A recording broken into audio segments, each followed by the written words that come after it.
Hello everyone. Yes, कैसी चल रही है आप लोग की CA-CET की तैयारी? बहुत अच्छी चल रही है। बात करते हैं, रीजनिंग अपन कर चुके हैं, देन अपन जो आपका करंट अफेयर है वो स्टार्ट कर चुके हैं और अभी स्टार्ट कर रहे हैं अपन मैथ्स क्वांटिटेटिव एप्टीट्यूड का टॉपिक है रेशियो प्रोपोर्शन। सबसे पहले बात करते हैं कि आपके यहाँ पर ना पेन अलाउ है, ना कॉपी अलाउ है, ना जो है कैलकुलेटर अलाउ है, कुछ भी अलाउ नहीं है। सीधा आपको बस लैपटॉप की तरफ देखना, कंप्यूटर की तरफ और क्वेश्चन सॉल्व करना है। तो बिना पेन पेपर, बिना कैलकुलेटर आप क्वेश्चन कैसे सोल्व करेंगे? यही तरीका अपने को रेशियो प्रोपोर्शन के साथ साथ सीखना है। मैं आपको मॉड्यूल के भी क्वेश्चन कराऊंगी, बट उससे पहले मॉड्यूल के क्वेश्चन कराने से पहले मैं आपको ट्रिक्स वगैरह सिखाऊंगी कि कैसे अपन क्वेश्चन को सॉल्व कर सकते हैं। सबसे बड़ी बात, जब अपन मॉड्यूल स्टार्ट करेंगे उससे पहले रेशियो प्रोपोर्शन का 1-2 क्लासेस या 3-4 क्लासेस रेशियो प्रोपोर्शन की आपको बेसिक क्लासेस सीखनी पड़ेगी। अगर अपन बेसिक सीखेंगे तो अपन सीधे मॉड्यूल से क्वेश्चन कर पाएंगे, बट सीधे अगर मॉड्यूल से क्वेश्चन करेंगे डायरेक्ट क्वेश्चन कभी भी नहीं होंगे। मैं सीधा आपको जो अभी आपको पढ़ाते हैं सीधा मॉड्यूल खोल के आपको इस पे रख देते हैं बोर्ड पे, फिर क्वेश्चन करते हैं, वो कभी भी पॉसिबल नहीं है। बिना पेन पेपर के टेक्निक से क्वेश्चन कैसे करते हैं वही अपन सीखेंगे। तैयार हो जाइए रेशियो प्रोपोर्शन के लिए। अब ये रेशियो प्रोपोर्शन क्या है, कुछ एग्जाम्पल लेते हैं। अब मैं आपको ये कहती हूं कि अगर मान लीजिए मैं ये कहती हूँ मेरे पास एक बोतल है और इसका कंपैरिजन करना है। आप बताइए, जब केवल एक बोतल है और उसका कंपैरिजन करना है तो क्या पॉसिबल है केवल एक बोतल का कंपैरिजन करना? नहीं। अगर आपके पास एक बोतल है ये वाली, अगर आप दूसरी बोतल भी ले आते हैं, मतलब 2 बोतल है आपके पास, तो ही आप कंपैरिजन कर पाएंगे। कभी भी केवल एक बोतल से, एक चीज से कभी भी किसी चीज का कंपैरिजन नहीं होता है। मतलब कंपैरिजन करने के लिए हमेशा हमेशा आपके पास 2 गुड्स होगी तो ही आप कंपैरिजन कर पाएंगे, बाकी आप कभी भी कंपैरिजन नहीं कर पाएंगे। तो रेशियो के लिए हमेशा 2 चीजों का होना जरूरी है, क्योंकि रेशियो हमको हमेशा कंपैरिजन, तुलना करने के लिए बताता है। अब बात करते हैं कि क्या मैं इस बोतल का मैं इस पेन से कंपैरिजन कर सकती हूँ? कभी नहीं कर सकती। बोतल और पेन का आपस में क्या कंपैरिजन है? कुछ भी कंपैरिजन नहीं है। तो इसका मतलब ये हुआ 2 गुड्स हो पर दोनों ही गुड्स एक जैसी हो, भले एक छोटी है और एक बड़ी है, बट उनकी हाइट का, दोनों बोतल एक जैसी है, आप इनकी हाइट का कंपैरिजन कर सकते हैं, आप इनकी चौड़ाई का कंपैरिजन कर सकते हैं, आप इनके कलर का कंपैरिजन कर सकते हैं 100%, पर दोनों गुड्स एक जैसी होनी चाहिए। कभी भी इस पेन का इस बोतल से कभी भी कंपैरिजन नहीं होगा। तो कंपैरिजन के लिए 2 चीज होनी चाहिए, दोनों का यूनिट सेम होना चाहिए, दैट्स कॉल्ड रेशियो। यस। अब बात करते हैं रेशियो स्टार्ट करने से पहले कि एक चीज है, अगर टॉपिक है अपना बाय चांस यहाँ पर आते हैं, यहाँ देखिए रेशियो के लिए हमेशा क्या चाहिए? 2 गुड्स चाहिए ही चाहिए। रेशियो के लिए क्या चाहिए? 2 गुड्स चाहिए 100%। 2 यूनिट हो, 2 गुड्स हो, 2 आइटम हो, मैं गुड्स में नहीं बोल सकती इसको, 2 आइटम होने चाहिए, 2 तो ही आप रेशियो बता सकते हो, बाकी आप कभी भी रेशियो नहीं बता सकते। तो मैंने एग्जांपल दिया था कि पेन का पेन से ही होगा, बोतल का बोतल से ही होगा, हाइट का हाइट से ही होगा, वेट का वेट से ही होगा। आप हाइट का वेट से करना चाहें पॉसिबल नहीं है। तो 2 आइटम होने चाहिए, दोनों एक जैसे होने चाहिए। अब जब कंपैरिजन करेंगे तो दोनों आइटम का जो वॉल्यूम है, मतलब हाइट होगी तो हाइट का ही करेंगे। आप सोचे कि मेरे वेट का आपकी हाइट से कंपैरिजन करें, कभी भी पॉसिबल नहीं है। तो इस चीज का ध्यान रखें, 2 वैल्यू हो, 2 आइटम हो और दोनों का जो भी आप यूनिट बता रहे हैं वो यूनिट सेम होना चाहिए। कि अगर हाइट है तो हाइट का कंपैरिजन, वेट है तो वेट का कंपैरिजन, दैट्स कॉल्ड रेशियो। अब रेशियो में बात करते हैं कि रेशियो को जनरली किससे लिखाया जाता है? डिवाइड से। ये तो पता है कि 2 वैल्यू होने चाहिए और इनका आपस में कंपैरिजन जहां जहां होता है दैट्स कॉल्ड रेशियो। जहां कंपैरिजन होगा रेशियो। अब बात करते हैं डिवाइड। ठीक है, चलो डिवाइड की बात करते हैं। डिवाइड कहां आता है?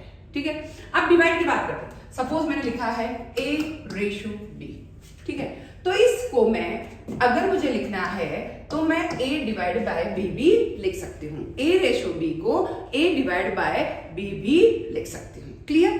अब बात करते हैं, सपोज यहाँ पे है 3/4, ठीक है, तो मैं इसको कैसे लिख सकती हूँ? 3/4 भी लिख सकती हूँ। तो जिस किसी वैल्यू को 2 वैल्यू हो, ठीक है, फिर फर्स्ट है 2 वैल्यू होनी चाहिए, दोनों का आप कंपैरिजन करने चाहिए। प्लस अब ये भी चीज है कि दोनों अगर जहां जहां डिवाइड होता है जनरल लैंग्वेज में उसको भी रेशियो बोला जाता है। अब रेशियो और क्या होता है? रेशियो का मतलब होता है छोटा सा छोटा चीज में आपको बताना, छोटी छोटी वैल्यू बताना। सपोज यहाँ लिखा है, इधर लिखा है 20,000 और इधर लिखा है 1 लाख।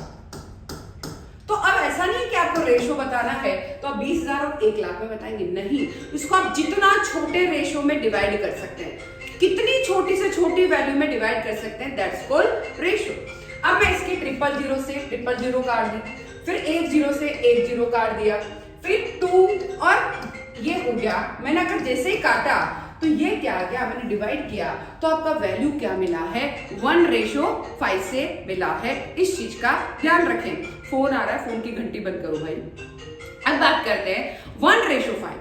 कुल मिला के ये हुआ कि अपन 2 गुड्स होने चाहिए, 2 आइटम होने चाहिए, उनका कंपैरिजन होना चाहिए, प्लस डिवाइड करें, डिवाइड में लिखा जाना चाहिए कि 3:4 है तो हम कैसे लिखेंगे, 3/4 से लिखेंगे। फिर हमने देखा कि अगर जो है जो भी रेशो लिखा जाता है वो छोटी से छोटी वैल्यू में काट के लिखा जाता है। सपोज यहाँ पे लिखा है 20:80, तो इसका मतलब हमें छोटी छोटी वैल्यू में काटना है। तो 20, अगर आप सिंपल रूप में काटना चाहे तो 2 को यानी 1:4 से भी लिख सकते हैं और 1/4 से भी लिख सकते हैं। तो रेशियो मतलब 2 गुड्स, 2 आइटम हो, वो सेम, उनका सेम यूनिट हो, मतलब उनका हाइट है तो हाइट, वेट है तो वेट, ये सब हो, प्लस ये डिवाइड में लिखा जाता है, और प्लस ये क्या होता है कि ये छोटी से छोटी वैल्यू में इसको काटा जाता है, दैट्स कॉल्ड रेशियो। अब बात करते हैं रेशो के लिए और भी अपन छोटा मोटा आइटम वैल्यू सीखते हैं, वो क्या है। बात करते हैं रेशो के अंदर। सपोज यहां पर लिखा है टोटल आपके पास क्लास के अंदर स्टूडेंट हैं, टोटल क्लास में स्टूडेंट हैं 80, ठीक है, 80 स्टूडेंट हैं। आपको कह रखा है कि बॉयज का रेशो, बॉयज और गर्ल्स का रेशो, ठीक है, वो दे रखा है 4:1, 4:1, ठीक है। अब ये कहा जा रहा है कि दोनों का number of boys and girls आप निकालिए। चलो कैसे निकालें, इसके लिए बहुत ही सिंपल लैंग्वेज में है। टोटल आपके पास कितना है, 80, ठीक है, 80 है। 1:4 है, 1:1 है, तो हम क्या करेंगे, सबसे पहले 4 + 1 कर दिया, कितना हो गया है 5। अब हम क्या करेंगे, 80 तो है ही हमारे पास टोटल। अब हमें क्या करना है, एक बार हमें 4 लेना है और टोटल नीचे लिखना है, फिर एक बार हमें 1 लेना है और टोटल नीचे लिखना है। तो इससे क्या होगा, ये कितना आ रहा है 16, इसको काटा तो ये तो आ गया 64, ठीक है, और इसको काटा तो ये आ रहा है 16, ठीक है, तो इसका कितना आ रहा है 16। अब बात करते हैं कि टोटल में से एक का आंसर है 64 और एक का आंसर है 16, तो हम इसको किस रेशो में लिख सकते हैं, किस नंबर में लिख सकते हैं, 64 एंड 16 लिख सकते हैं, ठीक है। तो ये हमको समझ में आया, टोटल 80 स्टूडेंट्स हैं, रेशो आपका बॉयज का 4 है, गर्ल्स का आपका 1 है। आपको पूछा जाए टोटल स्टूडेंट्स में से बॉयज कितने हैं, गर्ल्स कितने हैं, तो हम क्या लिखेंगे कि हमने क्या किया, दोनों रेशो को प्लस कर दिया, 4 और 1 5 हो गया है। अब हम क्या करेंगे, 60/5, ठीक है, और सॉरी 80 है तो 80/5, एक बार 4 से इंटू कर देंगे और एक बार 1 से इंटू कर देंगे, दैट्स कॉल्ड, वही आपके आंसर आ जाएंगे। क्या यहां तक हमें कोई डाउट, इस क्वेश्चन में कोई प्रॉब्लम नहीं है। ये तो बहुत ही सिंपल लैंग्वेज में अपन ने रेशो को बताया है। अब हम बात करते हैं कि रेशो को हम क्या करते हैं अलग अलग तरीके से, जैसे ऐसे लिखा है A to B, A to B लिखा है, तो इसका मतलब जो पहले लिखा है वो ऊपर आएगा और जो बाद में लिखा है वो हमेशा कहाँ जाएगा, नीचे जाएगा। पहले लिखा है ऊपर आएगा, बाद में लिखा है नीचे आएगा। सपोज आपकी क्लास में स्टूडेंट हैं 80, है ना, और आपको लिखा है कि रेशो लिखा है बॉयज टू गर्ल्स। अब एक चीज बताइए, वो दे रखा है 4:5 या वो दे रखा है सपोज मान लीजिए 4:1, ऐसा कुछ दे रखा है। तो इसका मतलब क्या हुआ, हमें क्या करना है, जब जो बॉयज टू गर्ल्स, तो जो 2 से पहले है उसको हमेशा ऊपर लिखना है और जो 2 से बाद में है उसको हमेशा नीचे लिखना है। इस ये चीज भी लिखना आना चाहिए। तो हम कैसे लिखेंगे, 4 डिवाइड बाय 1 से लिखेंगे, और वही हम सोच रहे हैं 4:1। तो इस तरीके से भी जब भी कभी 2 में लिखा है A to B, A ऊपर आएगा, B नीचे आएगा, जो पहले है वो ऊपर आएगा, जो बाद में है वो नीचे आएगा, 4 डिवाइड बाय 1। यहां तक आपको रेशो में कोई प्रॉब्लम नहीं आना चाहिए, ठीक है। जब फिर हम बात करते हैं और क्या है इस क्वेश्चन में बात करने लायक। चलो अब बात करते हैं कहीं पे भी कि रेशो हमेशा जब भी डिवाइड किया जाता है तब भी सेम नंबर से डिवाइड किया जाएगा, और इनटू किया जाता है तब भी सेम नंबर से ही इनटू किया जाएगा। चलो हम सेम नंबर से डिवाइड करके देखते हैं कैसे होता है। सपोज यहां लिखा है 14,000, रेशो लिखा है यहाँ पर 14 के बाद यहां लिखा है ये मान लीजिए यस 70,000, ठीक है। चलो अब इसमें डिवाइड सेम नंबर से, अगर आप इसको किसी नंबर से डिवाइड करते हैं तो इसको भी करना है, दोनों को हमेशा सेम नंबर से ही डिवाइड करना है, अलग अलग नंबर से कि इसको 2 से कर दिया, इसको 10 से कर दिया, ये कभी भी पॉसिबल नहीं होगा। अगर मुझे इसको सिंपलेस्ट फॉर्म में लिखना है तो सपोज 000 से 000 काट दो, फिर ये 1 और ये 5, तो 1:5 से यानी 14 into 5 वो कितना आता है 70। फिर भी आपको लगता है कि नहीं हम इतना नहीं लिख सकते हैं, जो 14,000 रेशियो 70,000 लिखा है, तो हम 000 से या 000 से 000 काट दिया, ये लीजिए। अब यहां बचता है 14:70। बार बार आपका फोन आ रहा है, डिस्टर्ब कर रहा है, कोई प्रॉब्लम नहीं है, अपन तो पढ़ाई करेंगे।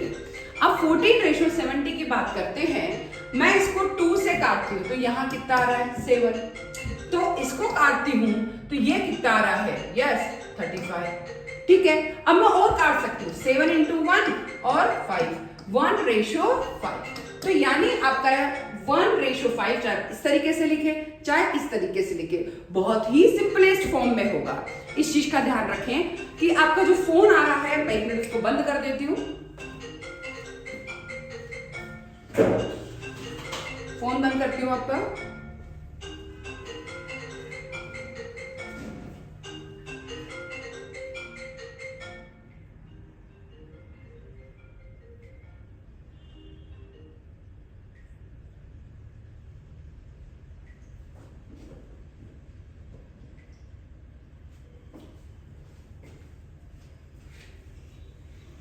यस, फोन बहुत परेशान कर रहा है, चलो कोई प्रॉब्लम नहीं, फोन को मैंने बंद कर दिया है। अब बात करते हैं अपन, फोन से डिस्टर्ब नहीं होगा। अब मैं नेक्स्ट क्लास की तरफ जाती हूँ।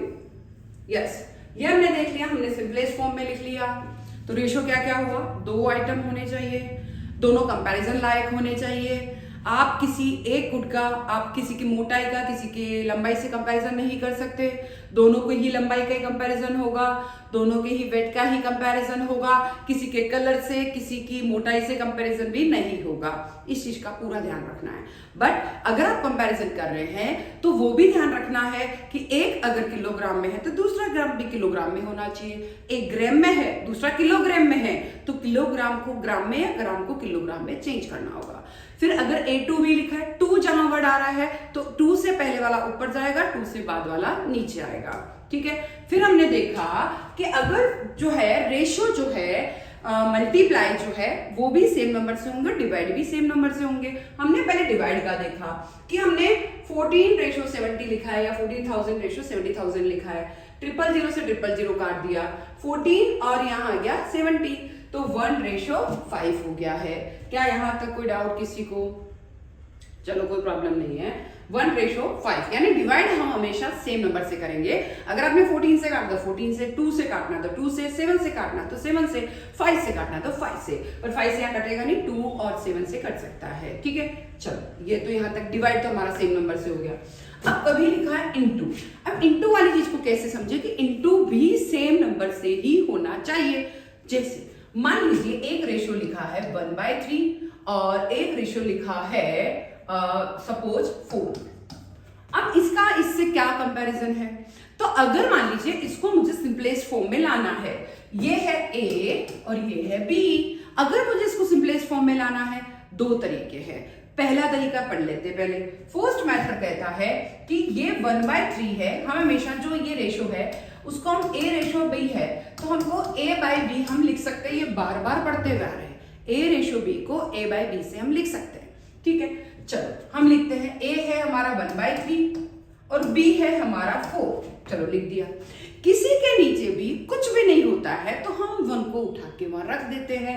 चलो 4 के नीचे हमने क्या रख दिया, 1 रख दिया। अब हम इसको सिंपलेस्ट फॉर्म में लाते हैं 1/3 इंटू 1/4 कितना आ गया 1/12। 1/12 है। एक चीज देखिए 1/12 मतलब क्या हो गया a/b। ठीक है, a/b को हम रेशो में लिखना चाहें तो हमें 1/12 को कैसे लिखना पड़ेगा 1/12 से। कैसे लिखेंगे 1/12। अब हम ये कहना चाहते हैं भाई जब भी कभी फ्रैक्शन के रूप में है, जब भी कभी फ्रैक्शन के रूप में है हमें रेशो में सिंपलेस्ट में चेंज करना है तो a/b करके सबसे अच्छा तरीका a/b करके करना। हम जब a/b करके करने की कोशिश कर रहे हैं तो 1/3 रेशो 4 लिखा है। अब हमें क्या है a/b के फॉर्म में लिखते हैं तो 1/3 हो गया, a 4 है, अब 4 के नीचे कुछ नहीं तो 1 होगा। अब जब हम क्या करते हैं उधर की ओर ले जाते तो 1/3 एज इट इज और ये उल्टा हो जाएगा इंटू 1/4 तो आंसर क्या हो गया 1/12। अब ये क्या कहलाएगा a/b। अब जब इस ये a/b है इसका मतलब a क्या हो गया 1 और b क्या हो गया 12। अब हमने ये भी प्रूव करना है कि इनका मल्टीपल भी सेम नंबर से ही होना चाहिए। चलो ये तो आंसर निकाल दिया हमने, डिवाइड करना तो सीख लिया कि सेम नंबर से डिवाइड होना चाहिए। मल्टीपल कैसे करेंगे, मल्टीपल के लिए सपोज ये है 1/3 रेशियो 4, मैं ये कहती हूँ ये a है और ये क्या है b है। ठीक है, ये a है और ये b है तो इसका मतलब क्या हुआ कि अगर मल्टीप्लाई करना मुझे इसको सिंपलेस्ट फॉर्म में लाना है तो नीचे फ्रैक्शन में जो लिखा है, फ्रैक्शन इधर वाला तो सिंपल नंबर है, इधर वाला फ्रैक्शन में जो नीचे वाला नंबर है 3 उसी से ही दोनों को इंटू करना है। ऐसा नहीं कि केवल इसको कर लिया है केवल इसको कर लिया, नहीं, इंटू दोनों को सेम नंबर से। 1/3 को अगर इस 3 से इंटू करते हैं तो 4 को भी कितने से इंटू करना है 3 से ही करना है। चलो इससे ये कट गया, क्या बचता है 1 ही बचता है और 4 इंटू 3 क्या आ गया 12। हमने इस मेथड से निकाला तब भी 1/12 आया और हमने इस मेथड से सिंप्लीफिकेशन किया रेशो निकाला तब भी 1/1/12 आया। बट अगर हमें मेरे को यहाँ ये प्रूव करना है कि किसी भी नंबर को आप किससे इंटू करेंगे, किससे करेंगे मल्टीपल अगर एक से करते हैं तो दूसरे से भी सेम नंबर से इंटू करना है, किसी अलग नंबर से इंटू नहीं कर सकते। बट इसको अगर सिंपलेस्ट फॉर्म में लाना था तो हमने क्या किया डिवाइड में a डिवाइड बाय b करके देख लिया, ऊपर वाला a नीचे वाला b, इस तरीके से हम भी इसको लिख सकते हैं। तो डिवाइड भी सेम नंबर से होगा और मल्टीप्लाई भी सेम नंबर से ही होगा, इस चीज का पूरा ध्यान रखना है। चलो और बात करते हैं कि अगर मान लीजिए सपोज लिखा है एक a रेशो b, ये लिखा है 2/3 और ये लिखा है 4/5। अब इसको मेरे को ये तो फ्रैक्शन में है तो एक चीज ये है कि अगर मुझे फ्रैक्शंस को चेंज करना है तो सिंपल में तो मुझे a/b की फॉर्म में लिखना है। a ऊपर जाएगा b नीचे आएगा तो a क्या हो गया 2/3, b क्या हो गया है 4/5। a है आपका 2/3, b है आपका 4/5। तो अब इसको सिंपल करते हैं 2/3 इंटू ये 5 ऊपर चला आएगा 5/4। अब देखिए ये हो गया 2 तो ये क्या बच गया है 5/15। तो अगर मैं इसको सिंपल लिखना चाहूं ऊपर वाला a है और नीचे वाला b है, a रेशो b 5/15। और भी सिंपल चेंज करना चाहें तो और काट सकते हैं, सॉरी 3 दूना 6 है बेटा, ये 15 नहीं है, 5 ऊपर है 6 नीचे है। ठीक है, तो a/b हो गया और a रेशो b को हम 5/6 से भी लिख सकते हैं। ठीक है, यहां तक कोई डाउट है तो पूछ लीजिए। यानी अगर हमारा फ्रैक्शन में भी है तो a डिवाइड बाई b करके देख लीजिए। अगर पर ये ध्यान रखना है जिसको भी डिवाइड करते हैं दोनों तरफ सेम नंबर से डिवाइड होगा और इनटू भी करते हैं तो दोनों ही सेम नंबर से ही इनटू होंगे, इस चीज का पूरा ध्यान रखना है। डिवाइड भी सेम नंबर से और इनटू भी सेम नंबर से, ये पूरा करके देख लीजिए। अब बात करते हैं कि क्वेश्चन में कहीं पे भी अगर हमको कुछ लिखा है, अगर हमको कुछ लिखा है कि बाई चांस यहां लिखा है क्वेश्चन में कहीं पे भी कुछ लिखा है, सपोज यहां पे लिखा है सब डिवाइडेड, अगर मान लीजिए क्वेश्चन में लिखा है a टू b, आपको समझ में आ गया क्या नहीं, यानी ये क्या हो जाएगा a डिवाइड बाई b, जो पहले है वो ऊपर आएगा, जो पहले है वो ऊपर आएगा और जो बाद में है वो हमेशा कहाँ आएगा, नीचे आएगा। इस चीज का पूरा ध्यान रखना है। फिर ये भी ध्यान रखना है कि अगर जो है दो वैल्यू का ही कंपैरिजन होगा, इस चीज का ध्यान रखना है। अगर मान लीजिए कोई भी रेशो डिवाइड भी सेम नंबर से होंगे, इनटू भी सेम नंबर से होंगे, इस चीज का भी पूरा ध्यान रखना है। लंबाई का वेट से, वेट का लंबाई से कभी नहीं होगा, वेट का वेट से ही होगा, लंबाई का लंबाई से ही होगा। रेशो बताना है तो डिवाइड में ऊपर वाला a, नीचे वाला b। एक चीज और, अगर a रेशो b लिखा है तो इसका मतलब ये हमेशा फर्स्ट टर्म होती है और ये हमेशा सेकेंड टर्म होती है, और इसको हम a बाय b की फॉर्म में लिखते हैं, डिवाइड के फॉर्म में। इसको हम न्यूमरेटर भी बोल सकते हैं और इसको हम डिनोमिनेटर भी बोल सकते हैं, ठीक है। इसको हम एंटीसीडेंट भी बोल सकते हैं और इसको हम कॉन्सिक्वेंस भी बोल सकते हैं, कॉन्सिक्वेंट। तो दो तरह की चीजें होती हैं, एक फर्स्ट होता है, एक सेकंड होता है, एक एंटीसीडेंट होता है, एक कॉन्सिक्वेंट होता है, एक फर्स्ट टर्म होती है, एक सेकंड टर्म होती है, एक न्यूमरेटर होता है, एक डिनोमिनेटर होता है। तो इस तरीके से हम लोग इस रेशियो का बिल्कुल बेसिक क्लास पढ़ी है। मैं 3-4 क्लास और पढ़ाऊंगी, उसके बाद आपको CSET के मॉड्यूल से पढ़ाऊंगी। अभी तक आप मॉड्यूल से बिल्कुल ना पढ़े, आज बिल्कुल आपकी बेसिक क्लास थी, कल से हम लोग थोड़ा सा एडवांस क्लास में आएंगे। बट ये ध्यान रखना कि बिल्कुल बेसिक है, ना पेन अलाउ है, ना कॉपी अलाउ है, ना कैलकुलेटर अलाउ है। और हमारी जो CSET में मैं आपको मैथ्स ट्रिक भी इतनी सिखाऊंगी कि आप देख देख के जल्दी जल्दी क्वेश्चन कर पाएंगे। तो रोज देखते रहे हमारा CSET की वीडियो और जल्दी से लाइक सब्सक्राइब जरूर करते रहे। Thank you.